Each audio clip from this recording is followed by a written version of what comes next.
L'opposition prépare une motion d'interpellation. Le président du groupe du PAM à la Chambre des conseillers et coordinateur des partis de l'opposition annonce le lancement de la collecte des signatures cette semaine.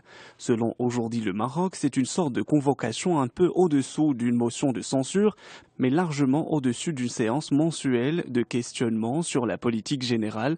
L'opposition majoritaire à la deuxième chambre est décidée à aller jusqu'au bout dans cette entreprise, tout en espérant marquer un gros coup à quelques mois des élections communales. Le maire de Casablanca assurera désormais la fonction de secrétaire général de l'Union constitutionnelle. Mohamed Sajid vient d'être élu à la tête de son parti à l'issue des travaux du Conseil national tenu samedi à Casablanca, nous apprend Aujourd'hui le Maroc. Il succède ainsi à Mohamed Abiad qui détenait les rênes du parti depuis 2001. Si la victoire de Sajid n'est pas surprenante en elle-même, la quasi-unanimité des 964 électeurs de l'UC était, elle, peu attendue, commente le journal. La douane sur le pied de guerre, peut-on lire en une des Échos. La semaine écoulée a été particulièrement fructueuse pour les douaniers.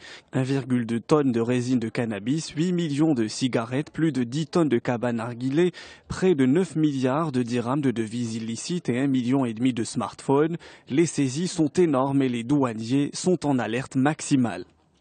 Le Matin aborde l'introduction de la finance participative. La circulaire qui détermine les modalités de demande et d'obtention d'agréments est dans les starting blocks, écrit le journal. Elle sera publiée en mai. Les premières demandes officielles seront reçues par Banque El Maghrib. La santé publique est aussi en une du Matin. Une nouvelle grève se profile à l'horizon. Cette fois-ci, ce sont les blouses blanches qui appellent à un débrayage prévu le 30 avril dans les hôpitaux publics. Cet arrêt du travail pour protestation a été décidé par le syndicat indépendant des médecins de la santé publique.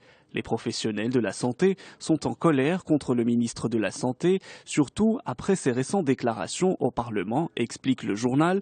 Hossein Louardi avait en effet annoncé l'élaboration d'une future loi devant rendre obligatoire l'affectation directe des lauréats des instituts d'enseignement public, notamment les facultés de médecine dans les zones enclavées et éloignées, et ce pour une période de 2 années, dans le cadre de ce qu'on appellera désormais le service sanitaire obligatoire.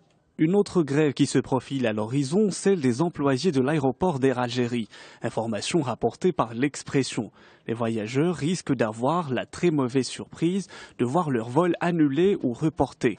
Il s'agit du deuxième débrayage en l'espace d'1 mois et demi qui affectera les vols domestiques et internationaux. Cette action fera suite à 2 autres protestations organisées en mars dernier et au début juin 2013 par le même collectif.